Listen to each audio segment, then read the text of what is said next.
ආයිබෝවන් අපි බලමු අද ඔයාගේ ආදරය ගැන මොනවද ටැරෝ හරහා වෙන්න තියෙන්නේ කියලා ඉස්සරහට. ඔයාගේ ආදරය ගැන.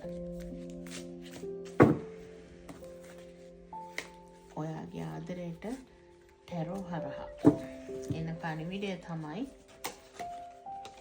ඔයා ගැන දේවල් කරලා බලාගෙන ඉන්නවා. ඒ දේ සාර්ථක වෙනවා කියලා කියනවා. ඔයාට හැම පැත්තෙම විශ්වයනුත් උදව් තියෙනවා ඒ ආදරයට. ඒත් එක්කම ඔයාට හැමදේම බැලන්ස් කරගන්න පුළුවන් කියලා තමයි විශ්වයෙන් ඔයාට ටැරෝ හරහා කියන්නේ. ඉස්සරහට වෙන්නේ ඔයා බලාගෙන ඉන්නවා. ඔයා හැමදේම බැලන්ස් කරගන්නවා ඔයාගේ ආදරය සම්බන්ධ. ඒත් එක්කම බලමු ඒන්ජල් කාඩ්ස් වලින් මොනවද ඉෂ්ට දේවතාවුන් කියන්නේ කියලා. ඔයා හැමදේම ආදරයට කරන්න ඕනේ කරලා ඒකේ ප්‍රතිඵල එනකම් බලන් ඉන්න පාටක් තමයි ටැරෝ හරහා මට පේන්නේ. ඔයාට ඒක හොඳට බැලන්ස් කරගන්න පුළුවන් කියලා මට පේනවා. බලමු.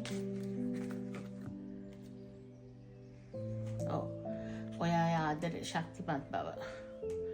ආදරයට ඔයා කරන්න තියෙන ඔක්කොම කරලා ඒක ශක්තිමත් කරලා ඔයා බලාගෙන ඉන්නවා. ඒක ඉෂ්ට දේවතාවුනුත් කියනවා. ඒක ඔයාගේ හරි ශක්තිමත්. ඒ හින්දා ඒක සාර්ථක වේ. ඔයාගේ ආදරය ගැන බය වෙන්න එපා.